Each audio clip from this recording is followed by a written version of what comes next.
Our channel daily vlogs by Krishna. ഇന്ന് ഞാൻ വളരെ സന്തോഷത്തോടെയാണ് കേട്ടോ വീഡിയോ എടുക്കുന്നത്. കാരണം ഇതൊരു റിക്വസ്റ്റഡ് വീഡിയോ ആണ്. നമ്മളുടെ ചാനൽ തുടങ്ങിയിട്ട് അധികം നാളായിട്ടില്ല. ഇതിനുള്ളിൽ തന്നെ നമുക്കൊരു വീഡിയോയുടെ റിക്വസ്റ്റ് വരിക എന്ന് പറഞ്ഞാൽ എന്നെ സംബന്ധിച്ചിടത്തോളം അത് വലിയ കാര്യമാണ്. നമ്മുടെ ഒരു വീഡിയോ കണ്ട് എനിക്കതിൽ എന്താ പറയുക, അതിൽ വിശ്വാസം തോന്നി നമ്മളോട് ഒരു കാര്യം റിക്വസ്റ്റ് ചെയ്യാന്ന് പറഞ്ഞാൽ എന്നെ സംബന്ധിച്ചിടത്തോളം ഇപ്പോൾ അത് വലിയ കാര്യമാണ്. ഷഹ്ല ജലീൽ എന്നാണ് കേട്ടോ കുട്ടിയുടെ പേര്.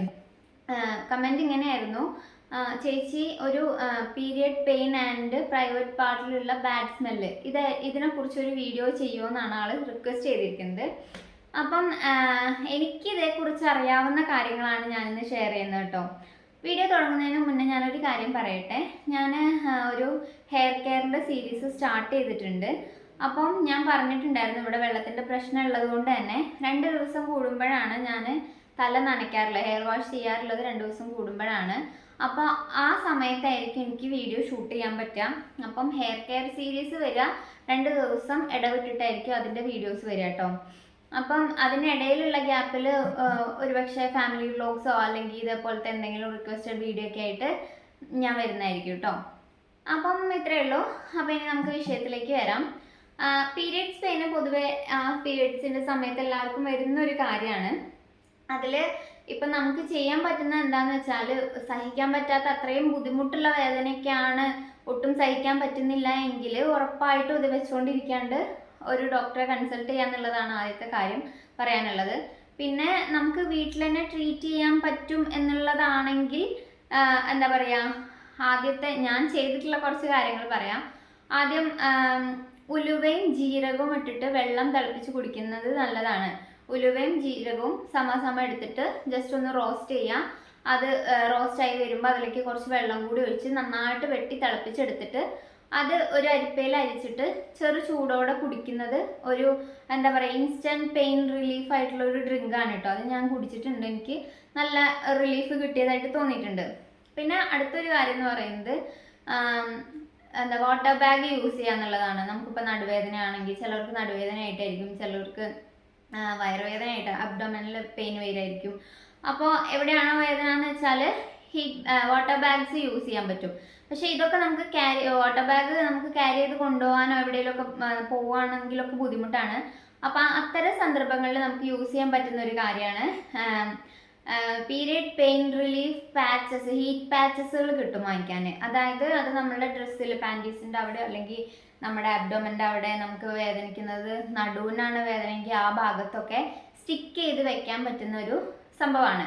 അത് സ്റ്റിക്ക് ചെയ്ത് വെച്ച് കഴിഞ്ഞാൽ ഒരു പാഡ് പോലത്തെ ഒരു സാധനമാണ്. ഞാൻ വേണമെങ്കിൽ അതിൻ്റെ ലിങ്ക് എന്തെങ്കിലും ഡിസ്ക്രിപ്ഷനിൽ കിട്ടുമോ നോക്കട്ടെ. ലിങ്ക് കിട്ടുകയാണെങ്കിൽ ഞാൻ അറ്റാച്ച് ചെയ്യാം കേട്ടോ, അല്ലെങ്കിൽ ഫോട്ടോ എന്തെങ്കിലും ഞാൻ ആഡ് ചെയ്യാം. അപ്പോൾ അത് നമ്മുടെ ഡ്രസ്സിലോ അല്ലെങ്കിൽ പാൻറ്റീസിലൊക്കെ ആയിട്ട് എവിടെയാണോ നമുക്ക് പെയിൻ ആ ഭാഗത്ത് സ്റ്റിക്ക് ചെയ്ത് കഴിഞ്ഞാൽ അത് സ്റ്റിക്ക് ചെയ്യുന്നതോടുകൂടി ഓട്ടോമാറ്റിക്കലി അത് ഹീറ്റ് ആവുകയും ഒരു 10 hours വരെയൊക്കെ അതിൻ്റെ ഹീറ്റ് നമുക്ക് കിട്ടും.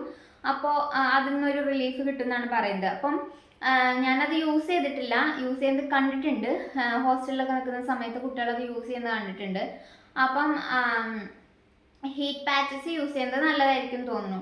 ഒന്നുകൂടെ നമുക്ക് ഇപ്പോൾ എവിടെയെങ്കിലും പുറത്ത് പോകണമെങ്കിലോ ഒക്കെ അത് നമുക്ക് സ്റ്റിക്ക് ചെയ്ത് വെച്ച് പോകാൻ പറ്റുന്ന ഒരു പാഡ് പോലത്തെ ഒരു സംഭവമാണ്. അപ്പോൾ അതിൻ്റെ ലിങ്ക് കിട്ടുകയാണെങ്കിൽ ഞാൻ ഡിസ്ക്രിപ്ഷനിൽ കൊടുക്കാം കേട്ടോ. അപ്പോൾ അത് ആകുമ്പോൾ എനിക്ക് തോന്നുന്നു ഒന്നുകൂടി യൂസ്ഫുൾ ആയിരിക്കും. നമുക്ക് പുറത്ത് പോകണമെങ്കിലൊക്കെ അത് സ്റ്റിക്ക് ചെയ്തിട്ട് പോകാൻ ബുദ്ധിമുട്ടൊന്നും ഇല്ലല്ലോ.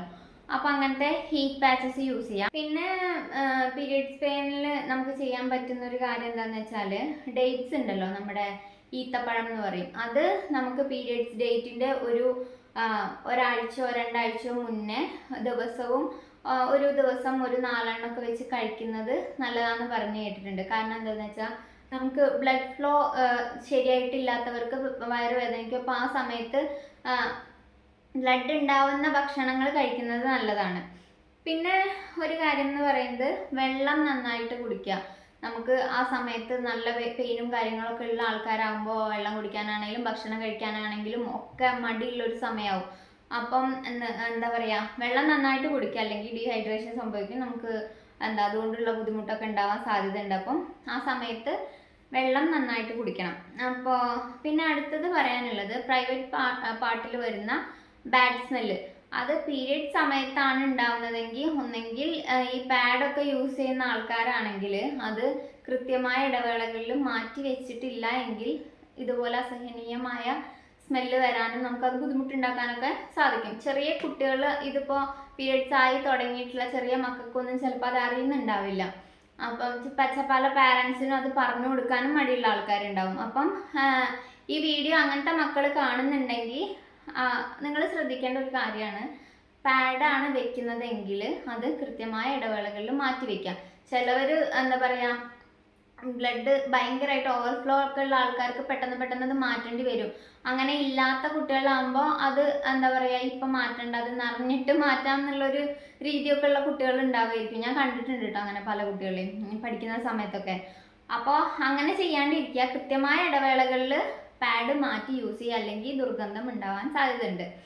പിന്നെ നമ്മൾ ഇപ്പോൾ പീരിയഡ്സ് ആകുമ്പോൾ കുട്ടികൾ കൂടുതലായിട്ടും, കുട്ടികൾ നല്ല എല്ലാവരും പൊതുവെ ഒരുപാട് പേര് ചെയ്യുന്നതാണ്, ഓവറായിട്ട് വാഷ് ചെയ്യും. എപ്പോഴും നീറ്റായിട്ട് ഇരിക്കാൻ വേണ്ടിയിട്ട് സോപ്പിട്ട് കഴുകുക അങ്ങനെ ചെയ്യുന്നത്. അതേപോലെ ഈ എന്താ പറയുക, വെജൈനൽ വാഷുകൾ ഉണ്ടല്ലോ, ഈ വി വാഷ് ഒക്കെ പോലത്തെ സംഭവങ്ങൾ, അങ്ങനത്തെ സംഭവങ്ങൾ യൂസ് ചെയ്യാൻ പാടില്ല. സത്യം പറഞ്ഞാൽ നമുക്ക് അവിടെ ഒരു pH ലെവൽ ഉണ്ട്, 4.5 ആണ് നമ്മളുടെ വെജൈനൽ pH ലെവൽ എന്ന് പറയുന്നത്. അതിൽ മാറ്റം വരുമ്പോൾ നമുക്ക് ഇതേപോലെ ഇച്ചിങ്ങും അവിടെ ചൊറിച്ചിൽ, അതേപോലെ എന്താ പറയുക, അതേപോലെ ബാഡ് സ്മെല്ല് വരാനും ഒക്കെ കാരണമാവും. അപ്പോൾ ആ പ്രൈവറ്റ് പാർട്ടിലുള്ള pH ലെവലിന് മാറ്റം വരുന്ന രീതിയിലുള്ള ഒന്നും തന്നെ ചെയ്യാൻ പാടില്ല. എപ്പോഴും സോപ്പിട്ട് കഴുകുന്നതൊന്നും നല്ലതല്ല.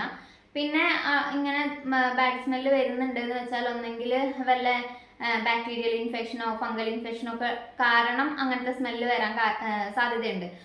അത്തരം സമയത്ത് നമുക്ക് വീട്ടിൽ ചെയ്യാൻ പറ്റുന്നത് എന്ന് വെച്ചാൽ കല്ലുപ്പിട്ട് വെള്ളം തിളപ്പിച്ചിട്ട് ചെറു ചൂടോടെ അത് വെച്ച് വാഷ് ചെയ്യുന്നത് നല്ലതാണ്. പക്ഷേ ഇത് എന്താ പറയുക, ഒരു ദിവസമൊക്കെ ചെയ്ത് നോക്കിയിട്ട് അതിൽ മാറ്റമില്ല എന്ന് കാണുകയാണെങ്കിൽ ഉടനെ ഹോസ്പിറ്റലിൽ പോവുക, നല്ലൊരു ഗൈനക്കോളജിസ്റ്റിനെ കണ്ട് എന്താണ് കാരണം എന്ന് കൃത്യമായിട്ട് ഐഡൻറ്റിഫൈ ചെയ്തതിന് ട്രീറ്റ്മെൻറ്റ് എടുക്കേണ്ടത് അത്യാവശ്യമാണ്.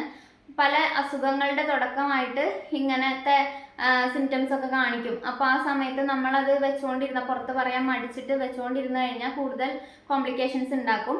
അപ്പോൾ നിങ്ങൾക്ക് അങ്ങനെ ബുദ്ധിമുട്ടുള്ളവരാണെങ്കിൽ വീട്ടിൽ നമ്മൾ ഇതുപോലെ ഉപ്പുവെള്ളം യൂസ് ചെയ്യുക, അതേപോലെ തൈര് ഉപയോഗിക്കുന്നത് നല്ലതാണെന്ന് പറഞ്ഞിട്ടുണ്ട്. എക്സ്റ്റേണലിൽ തേക്കാൻ മാത്രമേ പറ്റുള്ളൂ, ഉള്ളിലേക്ക് എടുക്കാൻ പറ്റില്ല.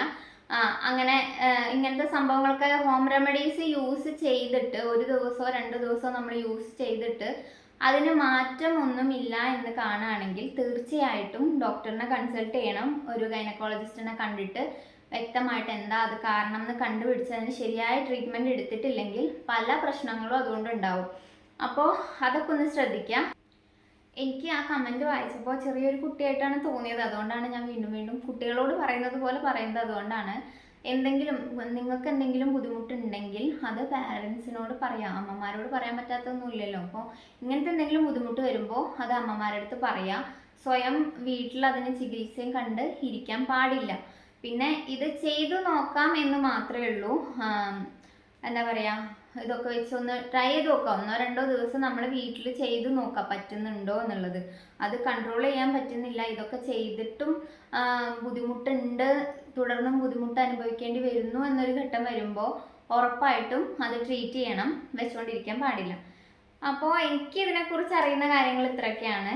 അപ്പം ഇത്രയൊക്കെ ഉള്ളൂ അതിനെക്കുറിച്ച് പറയാനായിട്ട്. ഇതുപോലെ നിങ്ങൾക്ക് പുതിയതായിട്ട് ഏതെങ്കിലും തരത്തിലുള്ള വീഡിയോസ് വേണം എന്നാണെങ്കിൽ കമൻറ്റിൽ പറയുകയാണെങ്കിൽ ആ കാര്യത്തെക്കുറിച്ച് എനിക്കറിയാവുന്ന കാര്യങ്ങൾ ഞാൻ ഷെയർ ചെയ്യുന്നതായിരിക്കും കേട്ടോ.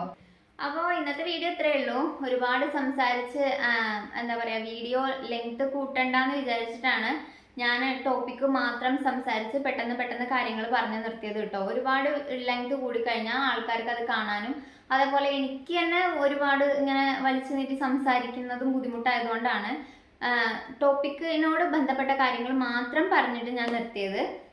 അപ്പം എല്ലാവർക്കും വീഡിയോ ഇഷ്ടമായി എന്ന് വിചാരിക്കുന്നു. വീഡിയോ ഇഷ്ടമായാൽ നമ്മളെ വീഡിയോ ഒന്ന് ലൈക്ക് ചെയ്യുക, എന്തെങ്കിലും സജഷൻസ് ഉണ്ടെങ്കിൽ കമൻറ്റിലൂടെ അറിയിക്കുക. അതേപോലെ പുതിയതായിട്ട് വീഡിയോ കാണുന്ന ആരെങ്കിലും ഉണ്ടെങ്കിൽ നമ്മുടെ ചാനൽ ഒന്ന് സബ്സ്ക്രൈബ് ചെയ്യാം. അപ്പോൾ ഇന്നത്തെ വീഡിയോ ഇത്രയേ ഉള്ളൂ. പുതിയൊരു വീഡിയോ ആയിട്ട് വീണ്ടും കാണാം. അതുവരേക്കും ചാച്ചാ.